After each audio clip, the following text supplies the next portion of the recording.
البدع والأهواء، أهل البدع العقائدية وأهل البدع السياسية. نقول بيننا وبينكم السلف، بيننا وبينكم الكتب، كان فيقول البدع بيننا وبينكم. Allah Ta'ala wa fi riwayatin lah, dalam satu riwayat Muslim juga, aqdamuhum silma, ini sebagai apa? Badala sinna. Ya, yaitu yang lebih dulu masuk Islam sebagai ganti dari apa? Yang lebih tua umurnya. Silman ay islaman. Udkhulu fis silmi kafah, masuklah kalian ke dalam Islam secara keseluruhan. Jangan hanya ambil Islam dari akidah, tapi apa? Manhajnya juga, akhlaknya juga, demikian pula adab-adabnya juga, fikihnya juga, dan seterusnya. Karena Islam bukan hanya akidah, bukan hanya fikih, tapi semuanya. Wa fi riwayah, dalam riwayat yang lain, ini juga apa? Muslim juga. Fa aqdamuhum silma, ini tadi. Ya ummul qauma aqra'uhum li kitabillah. Yang mengimami suatu kaum adalah yang paling banyak membaca kitabullah. Maksudnya adalah yang paling hafal. Wa aqdamuhum qiraah, dan orang yang paling dulu membaca Al-Qur'an. Fa in kanat qiraatuhum sawaa, kalau qiraah mereka itu sama, fal ya ummahum, boleh ya ummuhum, boleh ya ummahum, karena apa? Lafif makrun, apa itu yang mudhaaf, mudhaaf yang apa itu? Fa'ala, yaitu lamul fi'ilnya itu, lamul fi'ilnya itu adalah musyaddadah, maka dia apa? Dia itu boleh jazmnya itu dengan huruf fathah, dhammah, kasrah, semuanya adalah boleh. Ain dan lamnya itu adalah huruf yang sama sehingga ditasdid. Maka boleh fal ya ummu, ya umma, ya ummi. Cuma apa yang mudah adalah apa? Imma dhammah, imma fathah. Kenapa? Karena yang setelahnya adalah dhammah. Sementara orang Arab lebih suka apa yang paling mudah, paling dekat. Perpindahan dari kasrah ke dhammah itu agak sulit. Tapi kalau fathah ke dhammah atau dhammah ke dhammah ini mudah. Fala ya ummuhum atau ya ummahum. Kalau fala ya ummihum itu sulit. Baik. Aqdamuhum hijrah. Kalau ternyata sama, maka apa? Siapa yang lebih dulu hijrah? Fa in kanu fil hijrati sawa'a fal ya ummuhum akbaruhum sinna. Kalau dalam hijrah pun sama, maka hendaknya yang menjadi imam adalah yang paling tua usianya. Wal muradu bi sultan, kata Imam Nawawi, yang dimaksudkan dengan wilayah kekuasaan seseorang, mahallu wilayatih, yaitu tempat kekuasaan dia, awil maudhi'il ladzi yahtassu bih, atau tempat yang memang khusus menjadi milik dia. Memang kursi yang dia sukai, memang itu milik dia misalkan. Maka jangan kita duduk di kursi tersebut. Wa takrimatuh, tempat kemuliaan dia, bi fathit ta wa kasrir ra. Wa hiya ma yanfaridu bihi min firashin wa saririn wa nahwihima, yaitu firash, mungkin apa itu? Katilnya tilamnya. Ya, tilam yang memang dia pakai untuk sendirian, dia suka ini, enggak boleh orang lain naik di atasnya. Wasarir, yaitu katilnya, wa nahwihima, dan yang seperti itu. Tanpa seizin dia enggak boleh kita duduk di situ. Baik. Ini menunjukkan sebagaimana di dalam hadis yang menjadi inti tadi itu, pembahasan kemarin, pembahasan semalam, bahwasanya Islam itu sangat mengutamakan ahlul ilm dan ahlul fadl.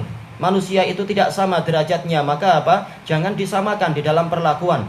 Sebagaimana derajat itu tidak sama, maka perlakuan juga tidak sama. Hendaknya apa? Orang yang memiliki keutamaan diutamakan. Orang yang keutamaannya kurang, maka dia di number berikutnya dan seterusnya. Nah, disitulah yang namanya keadilan. Bukan keadilan adalah sama rata, sama rasa, sama kedudukan. Enggak boleh seperti itu. Tapi apa? Lihat, dia telah memiliki jasa besar, maka hendaknya apa? Dia dimuliakan. Dan dia yang ini adalah dia itu belum mencapai itu, maka tidak boleh disamakan. Baik. Maka seperti ini pula, tidak sama di dalam masalah apa? Keimamahan, kepemimpinan di dalam apa itu? Di dalam sholat. Yang paling utama adalah yang paling dekat dengan Allah, yaitu orang yang paling dekat dengan kalamnya, yaitu orang yang paling banyak membaca Al-Quran. Dan biasanya tidaklah orang itu lebih banyak membaca Al-Quran kecuali apa? Dia itu hafalannya jadi paling banyak. Ini secara umumnya. Sehingga para ulama mengatakan yang dimaksudkan adalah yang paling hafal Al-Quran. Terutama apa? Karena memang yang sunnah mustaqirrah di sisi Rasulullah SAW adalah jadi imam itu tidak membaca mushaf. Walaupun itu boleh ketika diperlukan, bukan malah jadi bermanja-manja setiap hari pakai itu. Yang betul adalah memang apa? Dengan hafalan. Kalau tidak demikian maka apa? Dia itu adalah makruh dan sampai bid'ah, kata Syekh Al-Albani. Kalau tidak karena keperluan suatu ketika. Tapi kalau ternyata di dalam qiraah sama, maka untuk yang riwayat yang terakhir tadi adalah apa? Yang paling bahwa alam ini aqdamuhum qiraah, yang paling dulu membaca. Apakah yang dimaksud yang paling dulu belajar Al-Qur'an daripada orang lain? Itu mungkin. Kemudian apa? Kalau itu juga sama, maka yang lebih dulu hijrah, karena ini adalah amalan yang sangat agung. Orang rela mengorbankan dirinya untuk apa? Pindah dari tanah yang dia sukai, tanah air yang dia cintai, maka dia lebih diutamakan daripada orang yang hijrahnya belakangan. Kalau ternyata sama juga, maka diutamakan yang usianya lebih tua, karena usia tua juga apa? Dimuliakan di dalam Islam dengan dalil yang telah kita lewati. Apakah nanti disebutkan dalilnya? Iya, ada dalil yang berikutnya yang nanti akan tidak perlu kita ulang nanti. Masalah apa? Kabir itu. Dahulukan yang lebih besar. Baik, kita masuk kepada hadis yang baru, al-hadisus sabi' wa sab'un ba'da salasimi'ah, untuk cetakan ini. Wa anhu, yaitu dari Abi Mas'ud radhiyallahu anhu juga, qala kana Rasulullah SAW yamsahu manakibana fis shalah. Rasulullah SAW sering mengusap pundak-pundak kami, bahu-bahu kami di dalam sholat. Untuk apa? Untuk keberkahan kita sendiri juga, dan juga untuk apa? Merapikan shaf. Wa yaqul, beliau bersabda, istawu, hendaknya kalian luruskan shaf kalian menghadap Allah dengan apa? Cara yang baik. Wala takhtalifu, jangan kalian berselisih. Ada yang maju ke depan, ada yang agak mundur ke belakang, ada yang saling menjauh, tidak mau saling mendekat. Fatakhtalifa qulubukum. Ini adalah apa? Jawabun nahi dengan mansub. Karena akan menyebabkan hati-hati kalian itu akan berselisih. Kenapa? Karena jawabun nahi itu seakan-akan dia itu adalah apa? Adalah jawabus syarat. Fa illam taf'al kadzalik takhtalifa qulubukum. Kemudian apa? Ini menunjukkan bahayanya. Liyalini minkum ulul ahlami wan nuha. Hendaknya orang yang mendekat kepadaku di antara kalian adalah orang-orang yang sudah berakal, dan orang-orang yang sama ulul nuha, ulul ahlam, orang yang sudah berakal, wan nuha, orang yang akalnya kokoh, yaitu orang-orang yang lebih tua. Summal ladzina yalunahum, summal ladzina yalunahum. Kemudian yang berikutnya, kemudian yang berikutnya lagi.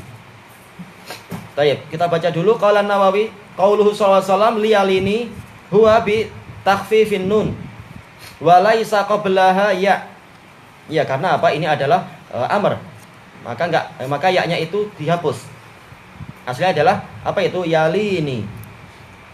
Wa ruwiya bi tasdidin nun ma'a niyain qablaha, dan itu boleh. Kenapa? Karena ya-nya tidak akan mengganggu, karena setelahnya adalah ada nun musyaddadah. Liyaliyanni. Tayyib. Wan nuha al-uqul wa ulul ahlam humul balighun, orang-orang yang telah balik. Wa qila ahlul hilmi wal fadl, orang-orang yang memiliki rasional yang bagus, al-hilm, dan fadl, memiliki keutamaan. Tayyib. Kita lihat di sini Rasulullah SAW betul-betul sangat perhatian di dalam masalah merapikan shaf. Tidak apa semata-mata mengucapkan istawu lalu langsung takbir, tapi apa? Memang beliau lihat apakah mereka itu sudah lurus belum. Kalau sudah lurus, alhamdulillah. Kalau belum, maka apa? Beliau bicara, beliau perbaiki, bahkan apa? Dengan tangan beliau. Demikian pula terjadi di zaman Umar. Umar memperbaiki shaf dan mengutus beberapa orang untuk memperbaiki shaf di bagian belakang. Menunjukkan apa? Pentingnya masalah ini. Karena apa? Memang betul-betul ulama salaf, mereka adalah mengagungkan Allah Ta'ala, sehingga apa? Dalam sholat, yang sholat itu memang menghadap Allah, betul-betul mereka rapikan barisan. Kalau menghadap raja saja betul-betul orang berakhlak dengan bagus, beradab dengan bagus, rapi sekali. Maka bagaimana tentara Allah tidak mau seperti itu? Tentara dunia saja berbuat itu. Sementara itu hanyalah kepada apa? Presiden yang mungkin dalam 5 tahun akan ditukar itu. Oke, bagaimana dengan Rabbul Alamin? Kita tidak mau rapi seperti yang Allah Ta'ala syariatkan, tentunya itu tidak layak. Makanya Rasulullah mengatakan, ala tasufuna kama yasuful malaikah, apakah kalian tidak mau bersof-sof seperti sofnya para malaikat? Malaikat bersof dengan sangat rapi, walaupun mereka adalah makhluk yang mulia, makhluk yang sudah sangat tinggi derajatnya, tapi nggak kemudian santai aja, saya toh dekat dengan tuan saya, saya sudah orang dekat, Kalau sekarang orang merasa dekat, akhirnya apa? Jadi santai-santai dengan tuannya. Seperti sebagian orang-orang Cina di Indonesia dulu itu, karena merasa sudah dekat dengan presidennya, dia masuk istana negara dengan cuma pakai kaos dalam saja, pakai celana pendek. Ketika diingatkan oleh tentara, oleh penjaga di situ, Anda jangan begini. Dia marah, aku ini orang dekat presiden. Akhirnya dia lapor ke presiden, tentaranya yang dicopot. Kasihan tentaranya itu. Nah, ini adalah orang-orang yang sombong, tidak mau beradab setelah merasa dekat. Nah, presidennya harusnya apa? Sadar, ini orang nggak beradab sebenarnya. Dia cuma memanfaatkan saya aja. Cuma dia nggak sadar. Baik. Maka orang-orang yang berilmu, semakin dia tahu dia dekat dengan Allah, semakin dia itu beradab. Dan itulah yang seharusnya. Baik. Istawu. Rasulullah bersabda, luruskan barisan. Wala takhtalifu, jangan kalian berselisih. Disebutkan dalam syarahnya, yaitu ada yang maju ke depan sedikit, mundur ke belakang, ada yang bahkan tidak mau saling mendekat. Katanya mau persatuan, ternyata diajak bersatu nggak mau. Baik, ini jahil. Tapi kita yang dituduh untuk apa?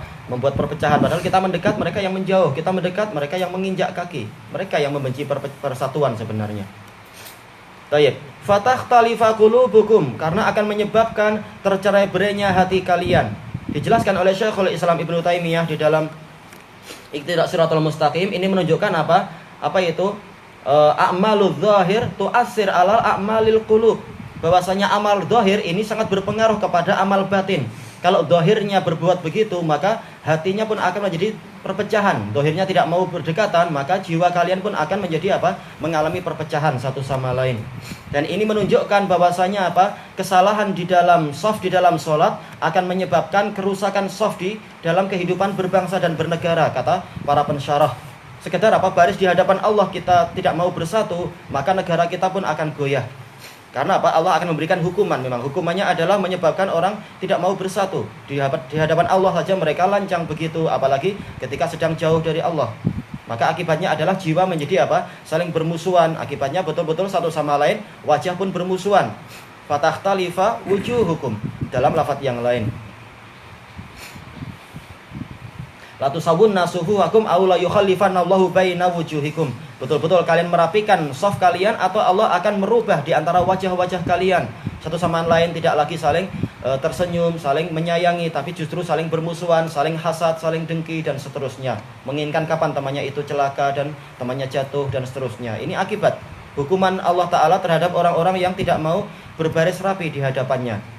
Kemudian apa? Di dalam barisan itu tidaklah dicampur adukkan, tapi apa? Liyalini minkum ulul ahlami wan nuha. Hendaknya yang paling dekat kepadaku dari barisan kalian adalah apa? Orang-orang yang balik dan orang-orang yang sudah berakal. Atau dalam syarahnya tadi, pendapat yang lain adalah apa? Orang-orang yang memang memiliki keutamaan besar dan orang-orang yang memiliki rasio yang bagus.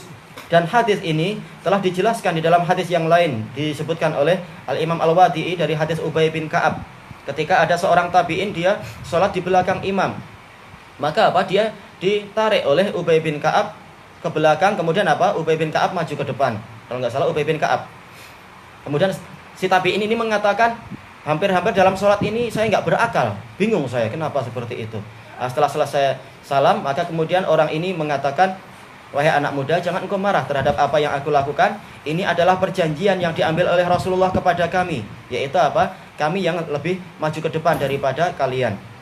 Yaitu apa? Para ulama didahulukan, orang-orang yang lebih berilmu didahulukan, orang-orang yang hafal Al-Quran didahulukan. Dan di antara hikmahnya adalah apa? Kalau imam nanti salah, maka langsung orang yang di belakangnya itu memperbaiki. Jangan sampai orang yang paling belakang, shaf ke-27, dia dengar, oh ini imamnya salah, terpaksa dia teriak-teriak, imamnya nggak dengar juga. Yang mengalami kebisingan yang di depannya nanti. Maka apa hikmahnya adalah dia yang paling dekat di sana. Juga kalau kebetulan imamnya ternyata batal, langsung yang maju adalah orang terbaik berikutnya. Tidak perlu justru orang yang jahil sehingga bingung seperti yang dulu pernah terjadi di Yaman itu. Kebetulan yang jadi imamnya bukan imam tetap sebenarnya, mungkin imam pengganti atau imam masbuk adalah orang gila. Karena nggak ada orang baik di dekatnya, yang maju orang gila. Ketika sujud lama sekali orang ini, apakah ini dia khusyuk sekali doa. Akhirnya ada orang iseng lihat ke depan, ternyata orang gila sudah pergi. Gila. Nggak lanjut sholat. Baik, maka memang yang datang adalah orang yang berakal dan seterusnya yang dekat dengan imam. Taib, ini menunjukkan bahwasanya Islam itu mengutamakan orang-orang yang punya keutamaan, meletakkan orang sesuai dengan posisinya. Tidak layak orang yang sudah lama belajar disamakan dengan orang yang baru belajar. Bahkan dalam kehidupan dunia, kita sudah belajar letih-letih sampai jadi profesor, ternyata dianggap kita ini sama dengan orang yang baru balik dan sebagainya, dalam keadaan belum belajar, baru SPM pun belum lulus. Kita nggak mungkin mau disamakan dengan dia. Maka seperti itu pula di dalam Islam. Harus orang menghargai siapa yang ilmunya lebih tinggi di dalam syariat Allah Ta'ala dibanding dengan orang yang belum tahu dan seterusnya. Tayyib ilahuna wallahu a'lam.